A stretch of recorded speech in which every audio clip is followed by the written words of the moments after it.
tous, c'est Mankadishiru. Aujourd'hui, on se retrouve pour une nouvelle vidéo spéciale 100 abonnés et l'anniversaire de ma chaîne YouTube.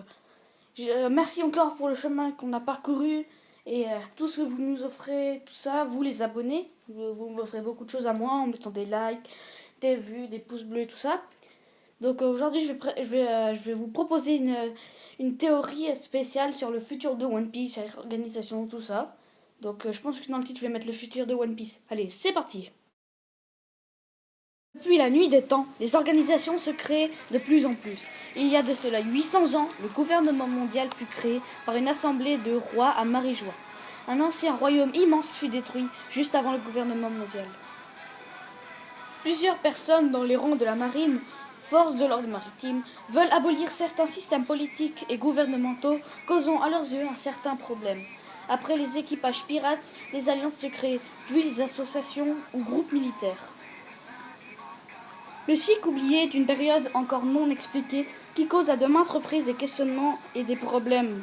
Le célèbre directeur de la bibliothèque d'Ohara, le professeur Clover, a fait mention dans le chapitre 392, avant de mourir suite au Bustercal, il parla au grand conseil des 5 doyens, au Gorosei. Un des 5 doyens dit que grâce aux poneglyphes, on découvrira le siècle oublié et que grâce aussi à cela, on pourra rendre possible la résurrection des armes antiques. Clover répliqua en annonçant que si les ancêtres avaient fabriqué cela pour raconter l'histoire, sans être effacés ou modifiés, c'est la preuve même que les ancêtres avaient un ennemi. Donc, en supposant d'après ces affirmations, on peut en déduire, tout comme Clover, que les ancêtres savaient qu'ils allaient se faire tuer par cet ennemi indéfini. Et comme par hasard, le gouvernement mondial est né juste après, donc il y a 8 siècles. Pour ceux qui n'ont pas compris, le gouvernement mondial est né après le siècle oublié et notamment après la disparition de certains. Clover dit que le royaume était très puissant mais qu'il a été vaincu.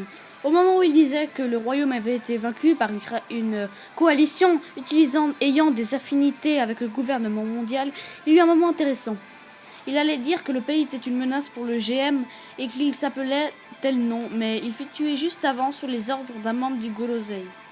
On peut supposer que le siècle oublié était une époque de guerre ou de persécution d'un royaume. Je ne sais pas si vous voyez où je veux en venir. Je pense que plusieurs personnes ont voulu faire une alliance pour contrôler le monde, je ne sais quoi, mais avec les armes antiques, il se voyait impossible de contrôler le monde. Ils avaient donc besoin de l'aide d'un des royaumes, et je pense que celui-ci s'est fait abolir parce qu'il ne voulait pas participer. Il a donc fait les poneglyphes. J'ai une idée que la coalition est une organisation mercenaire telle que le Cypherpol. Les pirates se débattent encore et toujours depuis 25 ans, soit la mort du roi des pirates Goldie Roger. Beaucoup d'organisations, d'alliances, d'équipages et d'instances gouvernementales furent créées depuis. Depuis la période Marineford et Dressrosa, le monde fut bouleversé. Suite à la mort d'Edward Newgate, beaucoup de personnes ont voulu reprendre son poste d'empereur.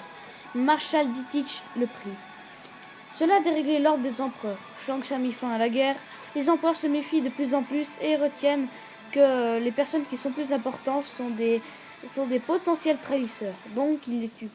Depuis la défaite de Doflamingo, le monde se rebella. Les Shichibukai changèrent et restent dans l'ombre, tandis que certains corrompent la marine ou encore le gouvernement mondial. La pire des générations prend donc de l'ampleur, aux yeux des plus puissants. Doflamingo était dans une position importante. Tandis que la Don Quixote Family persécutait l'île de Doflamingo, celui-ci corrompait la marine depuis Vergo.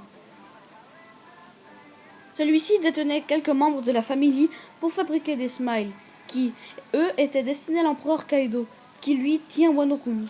Il y a forcément d'autres liens qu'on ne connaît pas, hormis l'alliance Hawking, Apu et Kaido. Je vais vous faire le scénario qui me convient le plus de One Piece, dans le futur de One Piece. Tout d'abord, l'alliance Law-Luffy va faire chuter Big Mom, qui par la suite va déclarer la guerre à Kaido. Je pense que les deux empereurs ne vont pas se départager et que l'intervention de quelqu'un va le faire. Je ne pense pas à un pirate particulièrement, mais à un empereur. Je ne vois pas Shanks, mais plutôt Barbe Noire, Marshal Dietrich. Il va profiter de cette occasion pour faire grandir sa renommée et sa rancune de Luffy. Ensuite, je pense que Marshal Dietrich va se faire pincer par Marco, éventuellement, ou une autre personne contre un amiral par exemple. Comme par exemple Ryokugyu. Après, l'ordre des Shichibukai va se faire abolir par la marine qui crée une nouvelle trahison. Ah, cette théorie est maintenant terminée. J'espère qu'elle vous a plu. Si c'est le cas, n'oubliez pas de vous abonner et de mettre un like à cette vidéo pour montrer votre enthousiasme. Mettez des commentaires si vous le voulez. C'était la théorie spéciale 1 an de ma chaîne et sans abonnés. À la prochaine les gars.